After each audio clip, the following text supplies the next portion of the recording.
ఇప్పుడు కేవలం 7999K up to 10 kgs వరకు బరువు తగ్గి అధిక బరువు నుంచి వచ్చే ప్రధాన సమస్యలను దూరం చేసుకోండి. ఏడాది తిరగకుండా పవన్ 3 సినిమాలతో వస్తున్నారా? ఈ మధ్య కాలంలో ఏ స్టార్ హీరోకి ఈ రికార్డ్ లేదు. హరిహర వీరమల్లుతో వచ్చిన పవన్ సెప్టెంబర్ 25న ఓజీతో మరోసారి ఎంట్రీ ఇస్తున్నాడు. ఉస్తాద్ షూటింగ్ దాదాపు పూర్తి చేసుకుంది. మరి ఈ మూవీ కూడా ఈ ఏడాదే వస్తుందా? ఒకవేళ వస్తే మాత్రం లెక్కుంటుంది, దానికో రికార్డ్ ఉంటుంది. అదేంటో చూద్దామా? పవన్ కళ్యాణ్ కాన్సంట్రేషన్ చెయ్యడు, చేస్తే మాత్రం ఏదైనా పూర్తయ్యే వరకు విడిచిపెట్టడు. ఏడాది పాటు కెమెరాకు దూరంగా ఉన్నాడు. డేట్స్ కోసం ఎంత ఎదురు చూసినా ఒక్క రోజు కూడా ఇవ్వలేదు. పవన్ ప్రస్తుతం వద్దంటే డేట్స్ ఇస్తున్నాడు. టపీ మనీ సినిమాలు పూర్తి చేస్తున్నాడు. ఆల్రెడీ వీరమల్లు రిలీజ్ అయ్యిందే. సెప్టెంబర్ 25న ఓజీతో వస్తాడు.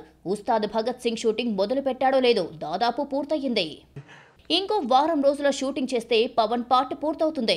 ఇంకో 20 రోజులు తీస్తే సినిమాకు గుమ్మడికాయ కొట్టేయవచ్చు. సినిమాను ముందుగా 2026 సమ్మర్కు రిలీజ్ చేయాలనుకున్నారు. ఇంత తొందరగా షూటింగ్ పూర్తవుతుందని మేకర్స్ కూడా అనుకోలేదు. రిలీజ్ చేసేస్తే ఓ పని అయిపోతుంది. సంక్రాంతికి వద్దామనుకుంటే రాజాసాబ్, చిరంజీవి, అనిల్ సినిమాలు ఉన్నాయి. అన్నయ్యకు పోటీగా తమ్ముడు దిగలేడు. 1-2 నెలల్లో ఉస్తాద్ పూర్తయితే 2026 సమ్మర్ వరకు పెట్టుకుని కూర్చోలేరు.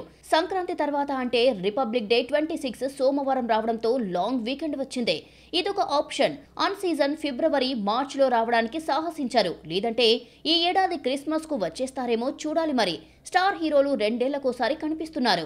ఉస్తాద్ కూడా ఈ ఏడాది వస్తే మాత్రం ఒకే ఏడాది 3 సినిమాలతో వచ్చిన స్టార్ హీరోగా నిలిచిపోతాడు పవన్.